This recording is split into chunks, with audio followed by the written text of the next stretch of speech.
I'm going to go ahead and start. Everyone in here that I know, it was my pleasure to introduce Dr. Pravesh Sharma. I've known him for a year or so More than now. that, 2 years, I A guess. couple of years as we've worked beginning on some projects together. Erica can't be here today to do the introduction. She's feeling under the weather. So she sends along her apologies for not being able to be No here. worries. But what I do want to say, I was going to read her introduction, but the second line is I'm Erica Benson, and I thought, okay, I better not start like that. At least think about it. What I would say is that Dr. Sharma has a really intense focus on substance use, rural care, and fascinatingly being able to take basic animal research and translate it into clinical studies in the clinic. And I think that's one thing that's incredibly hard to do. It speaks well of him. I would also say that in the 2 years that I've known him, in my mind, he captures what it means to be a physician and a scholar, and I appreciate that. He knows the primary source literature as well as anybody else I know, and more importantly, he's adding to it on a daily basis. If I had done this, if I had more time, I went to PubMed about a week ago and looked Pravesh up because I needed something. And I quit counting publications in 2023 when I got to, I think, 9, because I was feeling overwhelmed.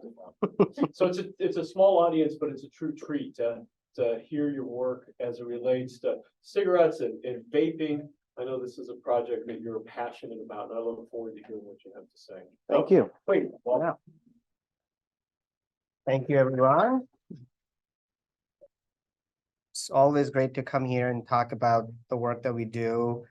So as the topic talks about, it's the transition of use of tobacco products from how youth evolved over the time from using cigarettes to pot, which is basically vaping. This is me. I don't have any disclosures for this particular talk. So we're probably going to talk about mostly, what are the, risk factors associated with use of electronic vaping device. I will be using EVP word a lot, which means electronic vaping product. I try to use it as an umbrella terminology because vaping means nicotine vaping, flavor vaping, marijuana vaping, and a lot of other essential oil vaping these days. So when I say EVP, it means the umbrella terminology. And then I'm going to summarize some of the findings from some systematic reviews about how EVP use could potentially be a risk factor for future cigarette use in people who have not used cigarettes in the past. You all are researchers, and when I talk to a general audience, I talk about where to look for the evidence, and the most common way to look is meta-analysis and systematic reviews. Look for randomized controlled trials. Don't go for case reports and studies. They can give you some clinical guidance, but not much. This is the most common scenario that we clinicians and providers or therapists usually see in our clinical practice. So this is the case. I'll let you a couple of minutes to read through it. Okay, so if you spend a couple of days in ER, you'll see not hundreds, at least 50, 60 cases easily where people will talk about this. And the most staggering thing here is, I don't know, we just pass it around. And that's very, very dangerous because when people pass around, they don't even know what they're smoking. And most of the time when they come to the ER, they're either psychotic or they're completely, out of it. This is something that, youngsters don't even know what exactly they're smoking. And I think that was one of the major reasons of EVALI, which was the pneumonia that happened after the use of marijuana and vitamin A acetate in the smoking pods, and patients were hospitalized, and there were so many deaths because kids didn't even know what they were smoking. A little bit of background of neurobiology. As you know, the frontal lobe matures from children to adults. And there's a lighter blue color somewhere in adolescence, which is basically a break for you. When you go for impulses, your frontal lobe tells you what to do, what not to do. So I consider it as a break. And then your gas paddle is actually striatum, as you can see, in adolescence is completely red. So you have a car full of gas pedal and full of gas, but you have frontal lobe with no brakes. So exactly that's what happens in adolescence, which means is that your impulses to do risky things increases, which means hanging out with deviant peers, smoking marijuana, doing drugs, and all those kind of risky behaviors. And what was the progression of vaping devices? So this is the progression. So it's all started from early devices, which just looked like a cigarette, and there was a little light on top of it. And the thing was that you use it, and the battery was not rechargeable, so you can just use it once. And then came second generation devices, which means that you can now have ability to recharge the batteries and refill it with the liquid. Then came the third generation, where you can even change the voltage or energy level of each device. And then came the fourth one, which is just called an iPhone of the vaping world, where they look beautiful. They're just like a little bit of stick. You can put it in the pocket, and you can replace it with any e-liquid you want. This is a basic anatomy of e-cigarette. There's an indicator on top of it. There's a lithium battery. It has a coil. It goes into a heater and it warms it up. This is your e-liquid, where all the content of e-liquid is, which means it may have flavors, it may have nicotine, marijuana, or a combination of all. So when it heats up, the battery charges that coil, it heats the atomizer, and this, as soon as it heats, it touches the liquid around this area, and that heats up, and the person sucks it in, and the vapor is drawn. So this is basically what is going on. These are the top 5 brands according, last I checked in 2023. Juul is now second because of a lot of regulation that had been included in recent times. But these are the top 4, top 5. And another thing that started to come along in late 2020s was synthetic nicotine. Have you anybody of you have heard of that? So synthetic nicotine was the way of these companies to bypass Tobacco Control Act, right? Because if something is not coming out from tobacco leaves, you can bypass that, and you can bypass the FDA regulation.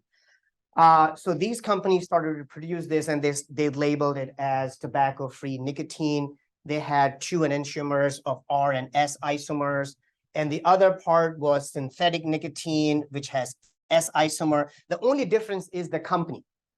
This is made by Next Generation Labs, and this S isomer is produced by CNT Labs. But then, thankfully, 2022, FDA said, nope, we're going to regulate this thing too. We don't know what that is.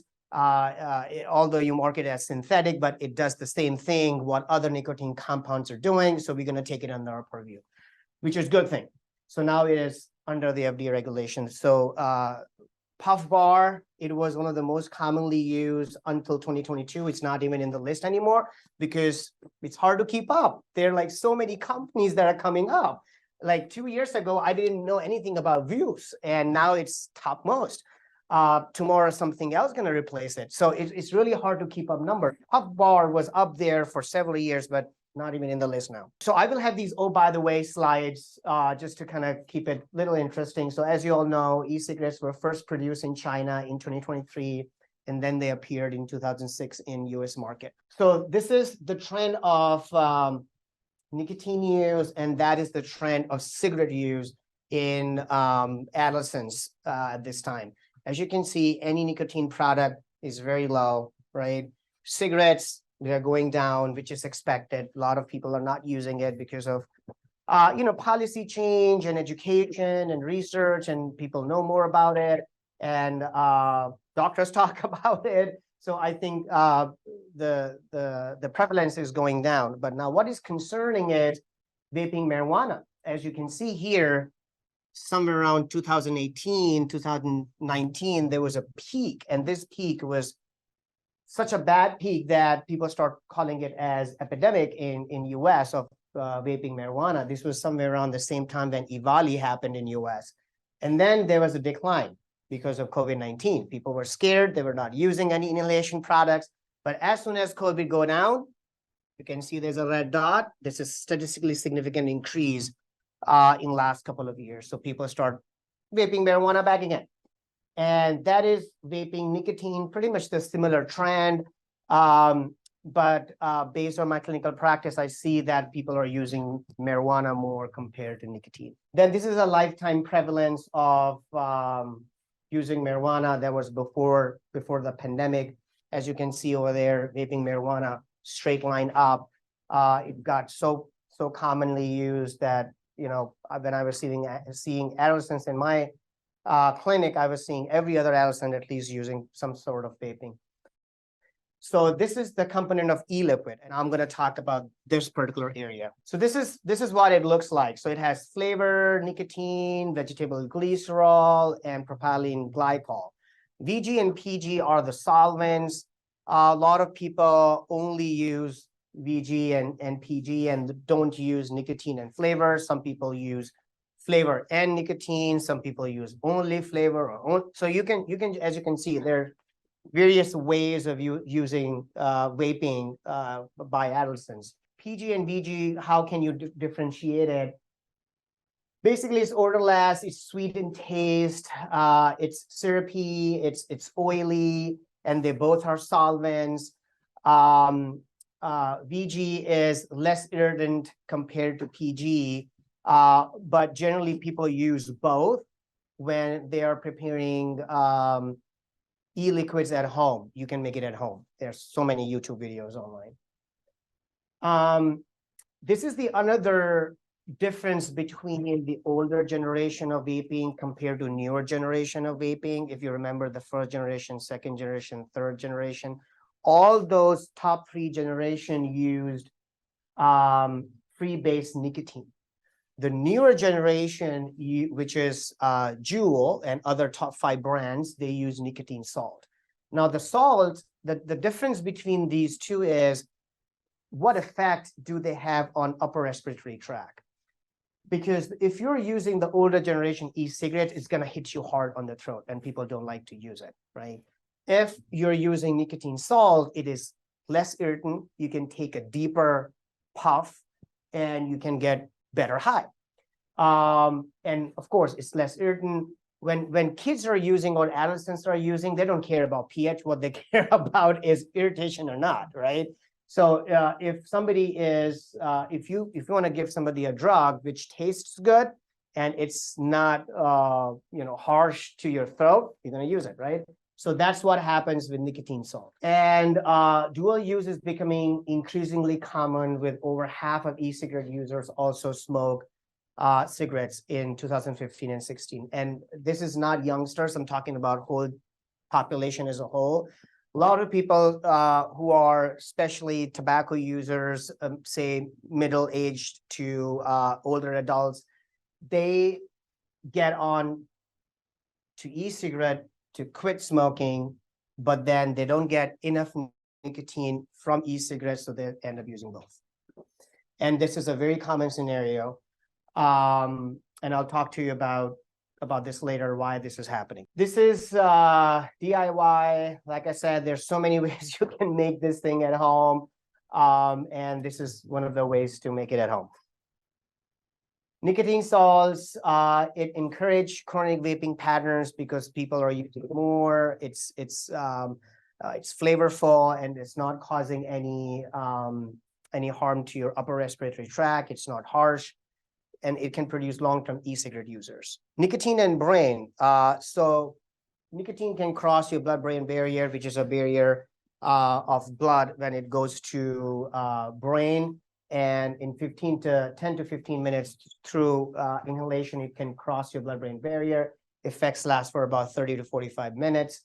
It attaches to acetylcholine receptor, produces dopamine and glutamate. And then studies have shown that it's more addictive than alcohol and marijuana, and associated with mood and anxiety disorder, impulse control, and poor attention working. And, you know, again, a little bit of clinical flavor in it. When I see patients in clinics, it's really, really hard for them to quit smoking compared to alcohol and marijuana. And it's a real thing. And close to, I would say 80 to 85% have been unsuccessful helping patients to quit despite giving them nicotine replacement therapies. It's really tough for them to quit smoking. And I think the reason for that is this quick effect. 10 to 15 minutes they hit, and the effect is pretty strong. A lot of people ask me when I'm in clinic that, if I'm using vaping, it is not causing any harm to me.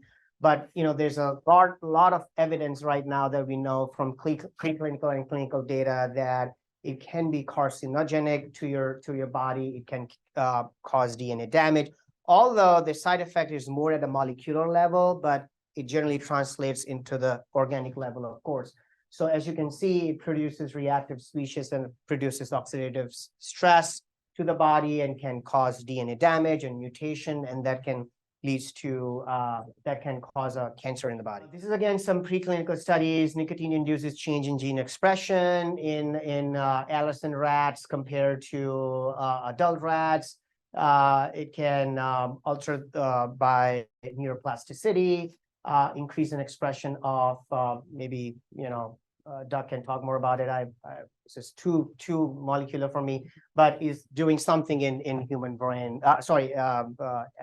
Rat brain in adolescents compared to adults. A little bit of cannabis plant, because a lot of people are using cannabis these days. This is how the cannabis plant looks like. If you zoom it closer, these are the white dendrites, which are full of compounds of cannabis, which are known as cannabinoids, terpenes, and flavonoids. Terpenes and flavonoids generally give you the color and the flavor in the marijuana plant. And cannabinoids are the other stuff that which is THC, CBD, and all those kind of compounds. There are about 400 to 500 cannabinoids present in cannabis plant. The most commonly that we know about THC and CBD. Others we are trying to figure out and potential beneficial effect of those. Studies have also shown that it's the combination of the plant that may be useful compared to taking cannabinoids out or terpenes out or flavonoids out. Something there is in nature, the combination of these compounds in particular percentage, what we use in medical marijuana could be helpful, but individually they lose some potency as far as therapeutic effect is concerned. So there are different ways to use them in your vape pen. So what people do is they take these dendrites out. And how can you take those dendrites out? Either by shaking a lot of amount of marijuana, but there are machines to do that now. They put that on this machine, and you see all these white powder. These are all these dendrites. And then you can press it. And if you press it, this is what is called a sheesh.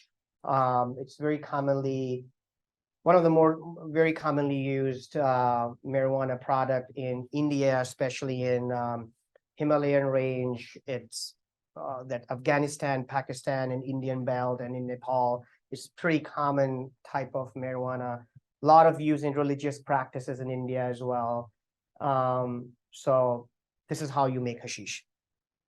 Then if you take these keef or you take hashish and put that in a solvent, all the organic material, which is grass that you don't want, which is the green part, whatever is left behind is called concentrates, okay? This is highly potent form of THC. It can contain anywhere from 80 to 90 to 95% of THC. Imagine that in earlier times when people used to smoke marijuana, the percentage of THC was somewhere around 5 to 6% only. Then it gained to 30% and 35 to 40. DEA confiscated marijuana level can reach up to 50%, but this THC thing is 90%. So imagine how potent and strong this is. And people use this in vaping devices. This is the study that we did about a couple of years ago, and we asked people, and actually adolescents and young adults, how is EVP introduced to you by? So the most commonly, not surprising, by friends. 80% told that first EVP they had experience was with their friends.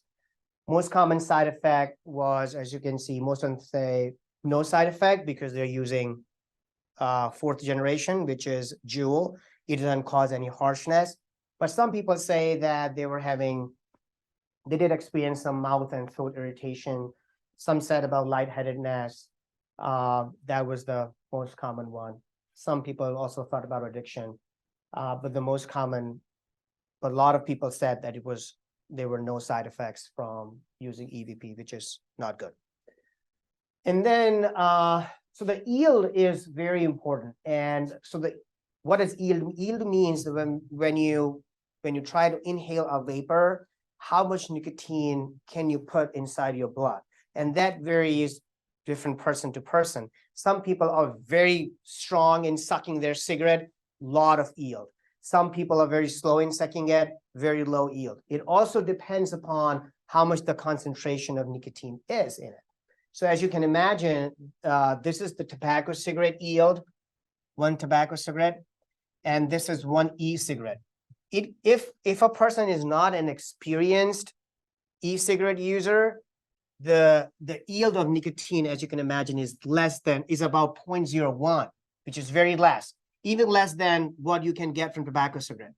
But if there's somebody who's a very experienced cigarette user or e-cigarette user, look at the yield of nicotine, 6.64, which is 3 times the tobacco cigarette. So it depends upon a lot of other variables. So people who are really into e-cigarettes, they can get very high nicotine content in their body. So the question is, e-cigarette is associated with combustible use of cigarettes or not? These are the 2 landmark studies done. One is in 2017, the other one in 2020, systematic reviews of several studies. And this is what they found. There's definitely odds towards use of cigarette users among people who were non-cigarette users or cigarette naives. This is another study, odds ratio is still going towards the positive side. So both the studies found that there's definitely an odds. But in this study, there's quite a big of heterogeneity, as you can see the size of the diamond here. In the other studies, a small heterogeneity. So I really like this study, which was the 2021. And then, so both studies indicated that there is some association towards future use of cigarette use in non-cigarette users. This is exactly what I just talked about. So what's the take-home message? Non-cigarette smokers who have used e-cigarettes have higher odds of being smokers. There are high variability in the studies that are coming up still. There is studies talk about temporal associations between early e-cigarette use and future e-cigarette use. Studies have not established dose-dependent relationship because of the design that I talked about. Some people suck more, some people less. There's a different nicotine concentration. And e-cigarette use could be an independent and interactive risk factors, and because it mimics the behavioral scripts of smoking and hand-mouth movements, smoke rings, and puffing. What are the predictors of e-cigarette use? The strongest predictor of e-cigarette were addictive behavior, cigarette smoking, and use of alcohol. These were the studies that we did in 2020. We found that if the parent used e-cigarettes, then the chances of kids using e-cigarettes were also high. We also controlled for other variables, so it was quite significant. The same goes by sibling. More specifically, the older siblings, we've found that if somebody is older sibling is using in the family, the siblings start to use as well. Peer use, it's very common in addiction world. As I talked with the same case earlier, adolescents most of the time don't know if they're using nicotine. And it was also associated with low academic performance, which is not a surprise. A lot of addiction disorders are found to be associated with low academic performance. That's pretty much. Any questions? Pravesh. Mm-hmm. The research showing that the use of an e-cigarette or a vaping device has a positive load on future development of use of cigarettes. Is it possible, or do you know any research that separates out the pharmacology of it from the behavior of it? So, having something to engage with your hands and your mouth while at a party. If you're socially anxious, that might be something that's a relief mechanism. And, one of the things that I think that makes it hard for somebody to quit using these devices is they're used to that behavior. Any idea on being able to separate out the pharmacology from the behavior? Yeah, I mean, I think we try to do that, and there are FDA-approved nicotine puffs, right? That you can use. They are plastic devices. You can inhale nicotine through it. Right. They've done head-to-head studies. Some people were given those plastic puffs, and some patients were given e-cigarettes, and to find which one has a better quit rate, right? And they actually found the puff ones have a better quit rate compared to e-cigarettes, even though they have the same mechanisms, right? I think there's something in e-cigarettes that is very hard to quit, and I'm not sure what that is. Maybe when I talk to kids, they like it. I mean, and one of the studies that we had to shut down because we could not enroll patients, teenagers, to quit vaping because they didn't want to quit smoking, vaping. We end up giving them $50. Okay, take $50, join the study. Nope, didn't want to come. So I think this is something about they really enjoy taste of it, smell of it, and somehow it's ingrained in their brain that it's not harmful. And I think the varieties of the things that you're seeing, I was surprised that people are using essential oils, which is and they smell really good, right? And so I don't think there's any end to that. It's really tough. I mean, as I was thinking when your case, right, where the young woman said that I don't smoke cigarettes because then I don't smell bad. Yes. Associated with the bad smells. Yeah. The other thing I was thinking about is, where do you think that perception of smoking a tobacco cigarette is bad for you, but smoking nicotine, same drug basically, in a vaping device is not bad for you? Yeah. I mean, where do you think that comes from, and how do you as clinicians and we as just community members who care about our how do you address that? I think people don't care about brain. They care about other organs. If when they smoke and they start having bronchitis, they won't use it for 5 days, right? But you keep on saying them it's going to affect your brain, they don't care. If you tell them it's going to be carcinogenic in nature, it's going to give you cancer, they'll stop using it. That's what happens with tobacco. But I think brain is secondary for them. We keep on harping them about not to use electronic devices at nighttime. They don't care. Not to use electronics more than 3 to 4 hours a day. They don't care. They're still going to use it. So I think it's the nature of things that we are selling them. When I talk to them about brain and young brain, and I talk about that chart that I showed you, they're completely disinterested in it, which is not good. Yeah. On the systematic reviews that you showed and the meta-analysis, were the studies case control studies or the cohort studies that were incorporated into systematic review? Yeah, so the first one, which has a big diamond size in it, it was the prospective study. That's why they were less. But the second one, with the 2 big charts, it also had some case series in it. So case series or case control? Case control study, sorry, case control study. So it also has case control in that. My second question is, actually I have 3. So my second question is, recognizing that regular cigarettes are bad, e-cigarettes are bad, but which is as a clinician, which of these two? Less evil. Less evil.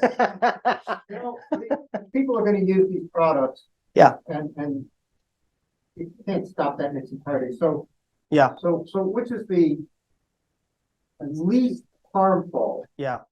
And there's And each dependent. exactly, and here you go. So this is the another project that we are working on to have present a guidance, a little bit of guidance for clinicians to understand that e-cigarette may not be fully bad, right? Say, for example, if somebody is using tobacco for 30 years and for some reason this guy is able to decrease even the quantity to half, it's a win for me. I know this much carcinogen compared to this much carcinogen doesn't matter, but it does matter at some time, right? So I think in those cases, it's good, and it's also age dependent. For youngsters, I will not give them advice because they end up using, the studies have shown, they become chronically e-cigarette users or they switch to tobacco. But if a middle-aged adult, older adult is using large amount of tobacco products and they're switching it to nicotine vaping devices, I'll say go for it. So do you think that's the basis from the last time I looked at any of this? In the US, we have this tendency to think e-cigarettes, especially among young, could be a slippery slope towards tobacco use and tobacco combustibles. And we kind of say they're really dangerous. And it seems like in the United Kingdom, they had a very different approach to e-cigarettes. E-cigarettes, yes. I'm assuming we're looking at the same data. Same data, but Why do you think we have such big differences, on the two sides of the Atlantic between what's the official gov, if you will, or sort of the official word on e-cigarettes and tobacco? when I had this discussion in Mayo Clinic and exactly the same question, the same response, everybody just pounced on me, which means that why did I say that I'm going to allow or I'm going to recommend using e-cigarettes to somebody who is middle-aged adults and older adults is able to quit there. So I think it depends upon how ready we are as scientists here in US compared to UK. I think it's top to bottom and how we are at the top levels like FDA and all, how they see this data. And I don't know. I mean, it's hard to know. But if I have no association with all those things, so I can be neutral and look at the data and see it, which I guess a lot of clinicians and scientists can also. But still, the approach is quite different. And I don't know why. Okay, well, thank you very much. I appreciate you coming. Thank you. Is there any questions online that I'm missing? No, okay. Okay. Well, thanks a lot. Thank you so much for inviting me. Yeah.